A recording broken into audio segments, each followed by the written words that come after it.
Guys केम छो मजा में छो ने आज अमे जता छे केलिया डेम। तो वीडियो पूरो बतावीश, वीडियो जोजो।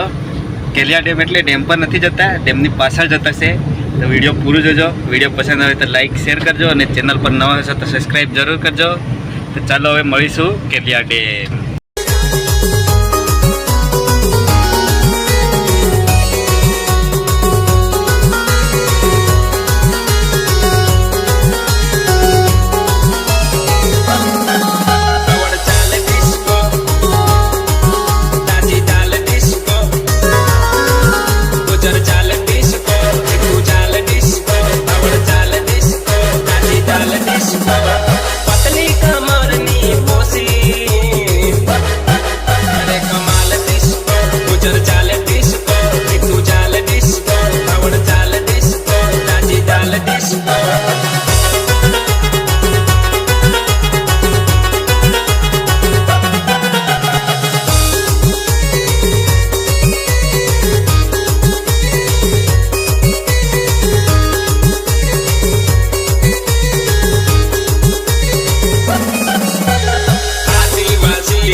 केलिया डेम ની પાછળ થઈ ગયા હું, પણ પાણી જ નહીં અહીં હુડા આખા કેવું જતા રહીના આગળ જઈજો હું ત્યાં ખબર પડી કેવા હતી।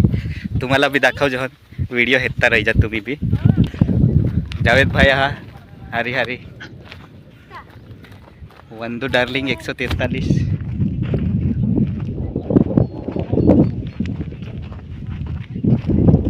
खुर्शी बेन हाय भाई लाइव થઈ ગયો। जावेद भाई लाइव થઈ ગયો।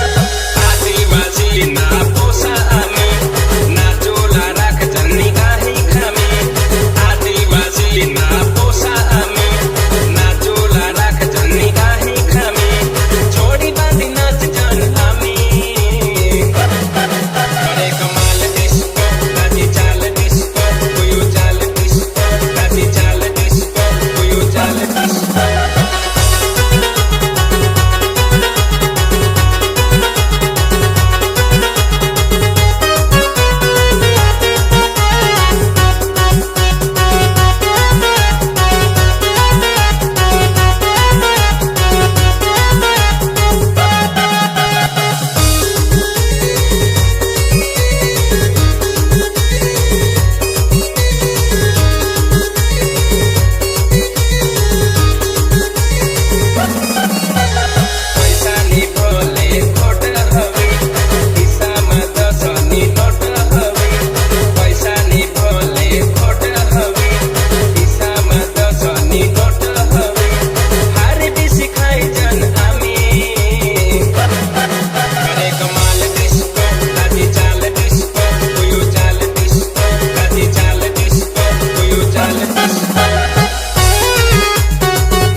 जय जोहर वाला अमु एक नारा वाला अमु जय जोहर वाला।